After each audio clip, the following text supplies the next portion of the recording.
What's up guys, it's Ekraccoon back with another video, and in this video we're going to be taking a look at some of the things you need for a YouTube studio.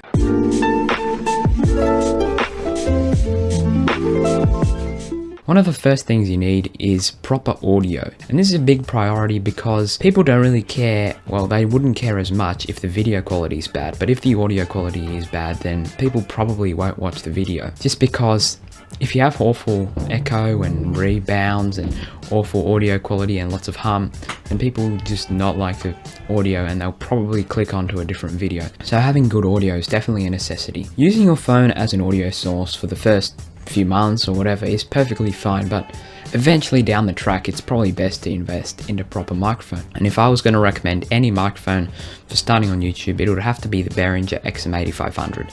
It's not the microphone I'm using right now, but it was the microphone I've used in lots of prior videos, and it's a really good microphone. And the microphone only costs 40 Australian dollars, which is a really good price. And you will need a interface, most likely, to hook it up. So the interface I would recommend to go with it would be the Behringer Euphoria UM2, which is what I'm using right now with the Rode NTG2. But it's a great interface for about 70 Australian dollars. Yeah, that'll be my recommendation as a audio interface. Now, of course, I've upgraded my mic now, but the Behringer XM8500, I would still be perfectly comfortable using that for any videos. It's a fantastic microphone, and even if you have a better mic, I would still pick it up and have it in your inventory because it can be useful later down the track if you want to do a podcast or something, because it's a really good podcast mic, and it sounds pretty similar to actually a Shure SM7B, which is pretty surprising. Another thing with audio you might want to do is soundproof your room, or just put acoustic panels around your room. Next thing you'll need for a YouTube studio is proper lighting. So you can use your window for starting off. I used to just use like my computer monitor screen, but that was awful. So using a window is a very good option because it has a nice soft light, and it's just a really good option, and I would definitely recommend it if you're starting out. Or you could pick up a cheap light like I do and have it set up here, and then I just put I made myself a little bit of a soft box out of a tissue box, and yeah, that does the job perfectly fine. So just get creative with the lights, and yeah, just find out what looks best. And another thing that is quite useful is having good practical lights. So as you can see behind me, I've got some lights that spice up the background for me. And usually I'd have my computer monitor on, but I just couldn't be bothered turning it on today. But it is a nice thing to have nice practical lights. So if you do have some Christmas lights lying around or something like that, it's good to have in the background because it makes people more interested in the video. Another thing which is a necessity for starting on YouTube is a camera. Now you can use your phone and that'll be perfectly fine, but later down the track it's probably best to invest in a camera. And one camera that I definitely recommend for basically anyone is the Canon 70D, which is what I'm using right now.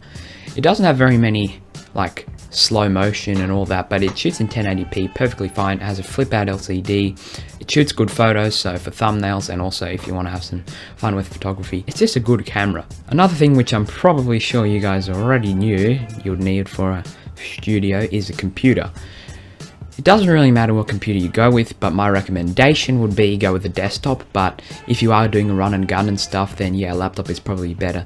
But it just depends on what your use case is. Just remember to get a computer with a pretty decent processor for editing, because that'll help out a lot. And speaking of editing, if you are starting on YouTube, my recommendation for software for editing would definitely be DaVinci Resolve. I just got it recently, and I've always been a Premiere user, and I decided to give the DaVinci Resolve a go, and well, I'm very actually surprised how good it is. It does have a bit of issues with rendering and things like that. It's not that stable, at least on my computer, but it's really good for free. You get so many good features, and it's pretty competitive. I would say it's probably could be better than Premiere Pro.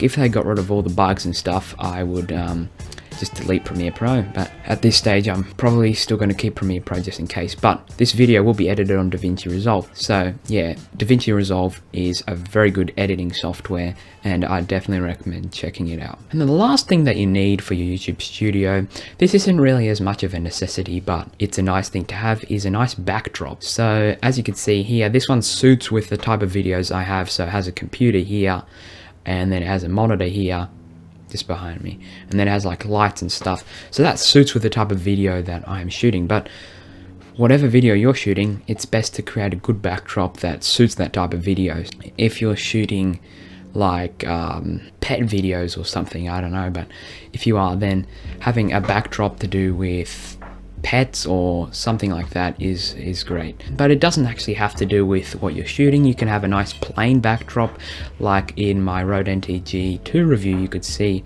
that I had a pretty plain backdrop, and that's just over here, but I prefer this backdrop personally. But yeah, you can have a plain backdrop, you can do whatever you like. That's the thing, YouTube is very free and you can do whatever you like. So yeah, these were just some tips and things that I would recommend, but you can do whatever you like because it's YouTube and it's up to you. Anyway, hope you guys did enjoy this video. If you did, smash the like button. If you didn't, smash the dislike button. Remember to subscribe, and I'll see you guys in the next video.